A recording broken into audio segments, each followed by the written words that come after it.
मला एक असा प्रश्न नेहमी मला स्वतःला पण मी विचारतो आणि कुठल्याही क्षेत्रात काम करणारे साधारण 50 या टप्प्यावर हा प्रश्न येतो की दोन गोष्टी असतात.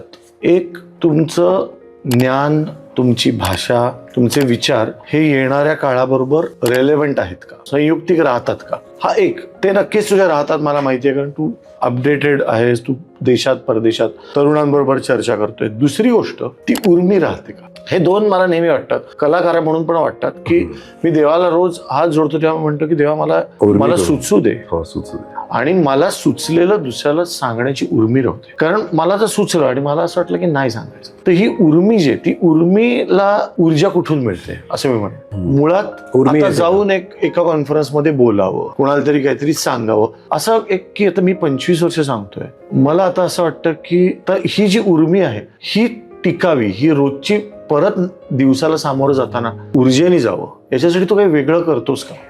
तुला म्हणजे चमत्कारिक वाटेल कदाचित, पण मी काय करतो ते सांगतो. मी 3 न्यूजपेपर वाचतो मराठीतले, आणि मी हे 7वीत असताना शिकलेली गोष्ट आहे. म्हणजे तेव्हा पेपरच यायचे नाहीत आमच्या गावात.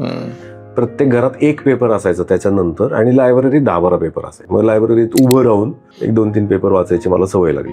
तर मी 3 पेपर वाचतो. लोकसत्तेच्या, लोकरंग आणि शनिवार रविवारच्या ज्या पुरवण्या आहेत त्या मी गेल्या जे काय 35 वर्षात वाचल्या असतील त्यातल्या बहुतेक सगळ्या पुरवण्या, म्हणजे एक अतिशयोक्ती सोड, पण मी सगळ्या वाचल्या. मला असं वाटतं की तेच माझं मेडिटेशन होत असावं. दुसरं असं वाटतं की ते करत राहायला लागतंच, म्हणजे तुम्हाला ते करून घेतात. तुला पण मी सांगतो, तू जेव्हा आज हे स्टेजवर बोलू असे 4 विषय ठरवलेले असतात, आणि वेगळे 4 जे बोलतोस तू न ठरवलेले, ते सर्वोत्तम असतात.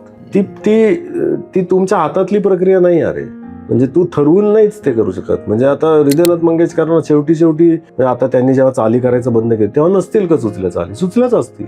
आता भाव सरगम नव्हते का, आपण नाही का गेलो, तुझ्याबरोबर नाही का त्यांनी मैत्रजीवांचे अगदी आत्तापर्यंत केलं ना. मग काय उर्मी, हे सगळं मला असं वाटतं की आपण कॉम्प्लिकेट करण्यापेक्षा ते करतच गेलं पाहिजे.